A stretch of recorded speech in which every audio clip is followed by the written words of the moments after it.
ট্রেলারেই এটা বোঝা যাচ্ছে যে নিশো ভাইয়ের চরিত্রটা এখানে একটা সময়কার পলিটিক্যাল মদতপুষ্ট কোনো ক্রিমিনালের চরিত্র ছিল, যে রাজনৈতিক নেতারা তাদের ফায়দার জন্য তাকে ব্যবহার করত, মানুষকে খুন করার জন্য বা মানুষকে মারার জন্য বা কোনো মস্তানি করার জন্য।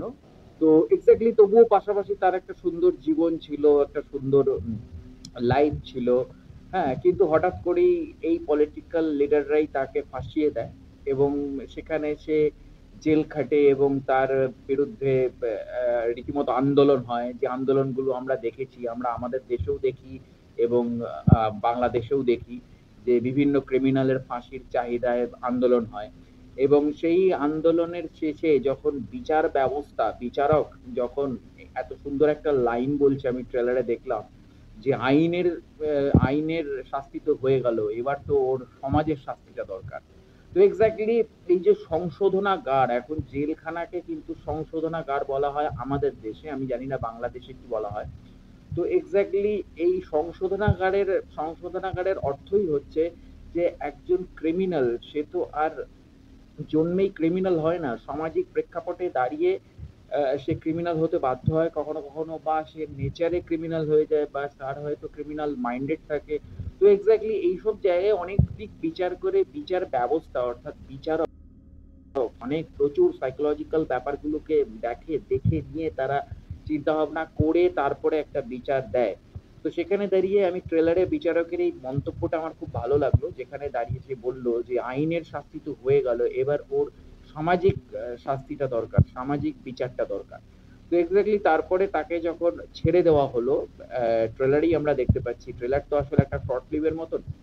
তো তাকে যখন ছেড়ে দেওয়া হলো, তখন সে তার আগের জীবনটা ফিরে পেল না। এবং এটা বাস্তব ঘটনা, কিন্তু বাস্তবে কি আমরা এমন অনেক ক্রিমিনালকে দেখি বা অনেক ক্রিমিনালকে আমরা দেখেছি, যারা হয়তো সমাজের এইসব সামাজিক জাতাকলে পড়ে তারা কিন্তু নতুন ভাবে বাঁচতে চায়, তারা কিন্তু জেল থেকে বেরিয়ে এসে নতুন ভাবে বাঁচতে চায়, কিন্তু সমাজ তাদেরকে আর আগের মতন মেনে নেয় না।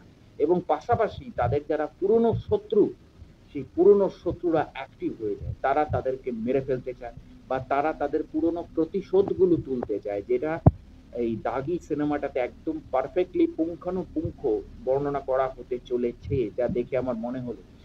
এবং আরেক দিকে, উল্টো দিকে, যেসব পলিটিক্যাল লিডাররা তাকে, সেই ক্রিমিনালকে তৈরি করেছিল, তারা আবার তাকে আগের মতন ব্যবহার করতে চায়, কিন্তু সেই ক্রিমিনাল আর আগের জীবনের, মানে আগের ক্রাইমের জীবনে ফিরতে চায় না। এই যে দোটানার মধ্যে পড়ে থাকে একটা ক্রিমিনালের জীবন, বা যে সত্যি যে ক্রিমিনাল, এখন দেখুন প্রত্যেকটা ক্রিমিনালই কিন্তু সুস্থভাবে আর বাঁচতে চায় না, তার মধ্যেও ব্যতিক্রম আছে, কিছু ক্রিমিনাল ক্রিমিনালই থাকে, তারা জেল থেকে ছাড়া পেয়ে বাইরে এসেও আবার ক্রাইম করে, আবার জেলে ঢুকে যায়। কিন্তু সত্যি এমন কিছু ক্রিমিনাল আছে যারা জেল থেকে ছাড়া পেয়েও মূল স্রোতে, জীবনের মূল স্রোতে ফিরে আসে, সমাজের মূল স্রোতে ফিরে আসে। ইভেন তারা বিভিন্ন বিজনেস করে বা তারা বিভিন্ন সামাজিক কাজকর্মের মধ্যে জড়িত থাকে। কিন্তু ঘটনা হচ্ছে কি, এইখানে দাঁড়িয়ে পুরনো শত্রুরা কিন্তু চলে যায় না, পুরনো শত্রুরা কিন্তু, তারা কিন্তু প্রতিশোধ নিতে চায়, কারণ তারা কিন্তু অপেক্ষা করে কবে সে জেল থেকে বেরোবে, বা কবে সে কিভাবে তাকে আমরা মারবো, বা কিভাবে আমরা তাকে শেষ করব। তো এক্স্যাক্টলি দাগিতে একটা কনফ্লিক্ট দেখানো হয়েছে, এবং সত্যি কথা বলতে আমরা নতুন নিশোকে পাচ্ছি। কারণ দেখুন, নিশো সুরঙ্গর যে ওই চরিত্রটা করেছিল, সেই চরিত্রটার মধ্যেও কিন্তু প্যাটার্নটা খুব রিয়ালিস্টিক ছিল, কিন্তু তবুও ওর এই প্যাটার্নটার মধ্যে একটা নাটকের প্যাটার্ন কোথাও চলে আসছিল, যেটা আমরা ওর নাটক দেখেছি, নিশো ভাইয়ের নাটক দেখেছি। কিন্তু দাগিতে সম্পূর্ণ নতুন নিশোকে আমরা দেখতে পাচ্ছি, কেননা নিশোর অনেকগুলো শেডস আছে। কেননা একটা হচ্ছে হিরো নিশো, মানে যেটা ইয়ং বয়স, একটা হচ্ছে ক্রিমিনাল নিশো, যেটা যে যে সকল, মানে যখন সে ইয়ং বয়সে যেটা হয় না, কোনো আবু পিছু না ভেবে একটা বেপরোয়া নেচার। তারপরে যখন সে জেল খাটছে, সেখানে দাঁড়িয়ে সে তার অনুতাপ, মানে অনুতপ্ত হচ্ছে তার ক্রাইমের জন্য, এবং অনুতাপে ভুক্তভোগী হয়ে সে প্রতিদিন আল্লাহর কাছে দোয়া করছে যে আমি যেন ছাড়া পাই, আমাকে যেন সবাই ক্ষমা করে দেয়। এবং অবশেষে সে জেল থেকে ছাড়া পেয়ে সমাজে যখন ফিরে আসছে, তখন সমাজ তাকে, ইভেন তার নিজের স্ত্রী বা নিজের পরিবারের লোকজন তাকে যখন ব্রাত্য করে দিচ্ছে, তাকে যখন ছুঁড়ে ফেলে দিচ্ছে, তখন তার মধ্যে একটা প্যাথোস।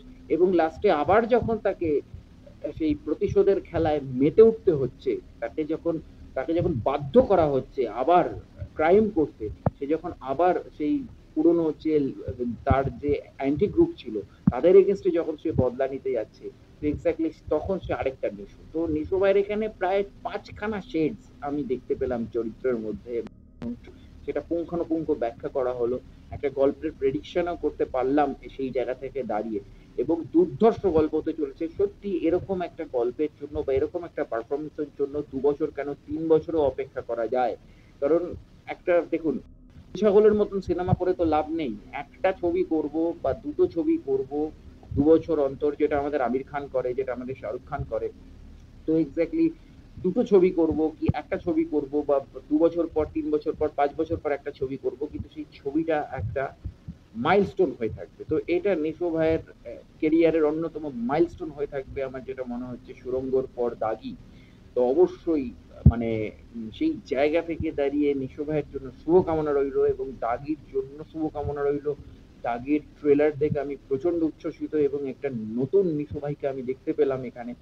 হ্যাঁ, যে নিশো ভাই সম্বন্ধে আজ অব্দি যেসব আলোচনাগুলো করেছি এ পুরো ডিফারেন্ট ঘুরিয়ে দিল। এর মধ্যে কোনো মানে এত সিরিয়াস নিশো ভাইকে আমি আগে দেখিনি কোনো চরিত্রে এতটা। হ্যাঁ, ইয়ের মধ্যেও, সুড়ঙ্গের মধ্যেও কিন্তু একটা সাইকো, একটা পাগলামি একটা ব্যাপার ছিল।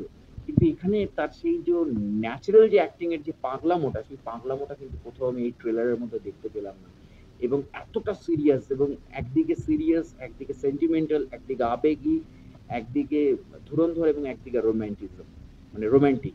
তো এক্স্যাক্টলি অনেকগুলো শেডস কিন্তু নিশো ভাইয়ের এই গল্পের মধ্যে আমি দেখতে পাচ্ছি, এবং দুর্ধর্ষ ছবি হবে এর দাগি, এবং দাগি কিন্তু অনেক রেকর্ড ভেঙে দেবে এবছর।